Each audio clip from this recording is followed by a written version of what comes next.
नमस्कार मित्रों, the Hindu editorial के आज के इस विशेष सत्र में आपका पुनः एक बार स्वागत है। आज की विशेष चर्चा में हम एक ऐसे समाचार के बारे में जानने का प्रयास करेंगे या उसकी तह तक जाएंगे जिसमें यह किया गया है कि तेलंगाना, देखिए न्यूज देखिए, द हिंदू का खबर है, Telangana becomes first state to notify categorization of schedule caste after supreme court verdict. अर्थात अगर इसकी हिंदी हम समझें तो तेलंगाना भारत का पहला राज्य बना जिसने शेड्यूल कास्ट, अनुसूचित जाति में भी सब कैटेगराइजेशन अर्थात उसके भी कैटेगरीज बनाए। विस्तार से खबरें अगर जानना हो तो देखिए, गजट नोटिफिकेशन विद अप्रैल 14, आज 14 तारीख है, April 14 as appointed day for implementation of SC categorization issued recruitment to government job for fourth week be based on the categorization. अर्थात इस अधिसूचना में यह कहा गया है कि आज के बाद अर्थात 14 अप्रैल के बाद जितनी भी सरकारी भर्तियां होंगी उनमें शेड्यूल कास्ट वाले जितने भी अभ्यर्थी होंगे उनकी कैटेगराइजेशन सब कैटेगरी के अनुसार हो जाएगी और उसी के अनुसार उनको नौकरी दी जाएगी। आइए जानते हैं, इसको विस्तार से पढ़ते हैं। अगर इस खबर में विस्तार से जाए, देखिए ये उनका कैबिनेट है जिन्होंने यह निर्णय लिया है। इसमें देखिए लिखा हुआ है तेलंगाना गवर्नमेंट हैज नोटिफाइड। इसको हम जरा हिंदी में पढ़ने का प्रयास करते हैं। ये देखिए एक छोटी सी खासियत है जिसके आधार पर आप अंग्रेजी में लिखे हुए चीजों को हिंदी में पढ़ सकते हैं। देखिए यहां लिखा हुआ है, सुप्रीम कोर्ट के फैसले के बाद तेलंगाना अनुसूचित जातियों के वर्गीकरण को अधिसूचित करने वाला पहला राज्य बना। इसमें आगे कहता है कि अनुसूचित जाति वर्गीकरण के कार्यान्वयन के लिए 14 अप्रैल को नियत दिन के साथ, मतलब 14 अप्रैल से ये नीति लागू हो जाएगी। इसमें जो तेलंगाना सरकार ने किया है, देखिए तेलंगाना सरकार ने तेलंगाना अनुसूचित जाति आरक्षण का युक्तिकरण अधिनियम 2025, ये नया अधिनियम है जो आपको जानना चाहिए, कार्यान्वयन को अधिसूचित किया है। राज्य ने अनुसूचित जातियों का मतलब हो गया एससी के वर्गीकरण के लिए 14 अप्रैल 2025 को नियत दिन के, मतलब 14 अप्रैल से यह वर्गीकरण लागू हो जाएगा। इसमें क्या क्या है, पिछले साल 1 अगस्त को अर्थात 2014 में माननीय सर्वोच्च न्यायालय ने एक निर्णय दिया था और उस निर्णय में उन्होंने यह कहा था, माननीय सर्वोच्च न्यायालय ने, कि संविधान के किसी भी अनुच्छेद में इस बात का उल्लेख नहीं है। कुछ लोगों ने कहा था कि सब कैटेगराइजेशन अर्थात उप वर्गीकरण संविधान के अनुच्छेदों के प्रतिकूल है, लेकिन माननीय सर्वोच्च न्यायालय ने, मैं आपको निर्णय दिखा रहा हूं, यह देखिए माननीय सर्वोच्च न्यायालय का यह निर्णय है। इसमें देखिए, in the supreme court of India civil appellate original district, ये सिविल अपील संख्या थी 2317 2011 की, जिसमें अगर हम यहाँ 138वें पृष्ठ पर जाते हैं,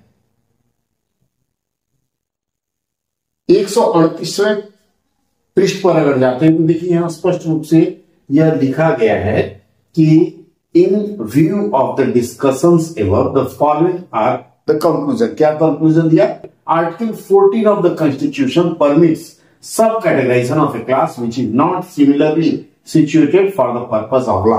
अर्थात इनका यह कहना है कि संविधान का अनुच्छेद 14 इस बात की अनुमति देता है कि किसी भी जाति में उसके उपवर्गीकरण किए जा सके।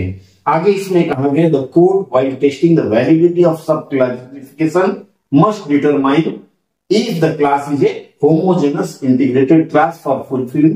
अर्थात 1 अगस्त 2014 को माननीय सर्वोच्च न्यायालय के इस निर्णय के बाद से, हालांकि इसके ऊपर बहुत सारी बहस हुई थी, अब इसमें क्या क्या होगा यह जानने का प्रयास करते हैं।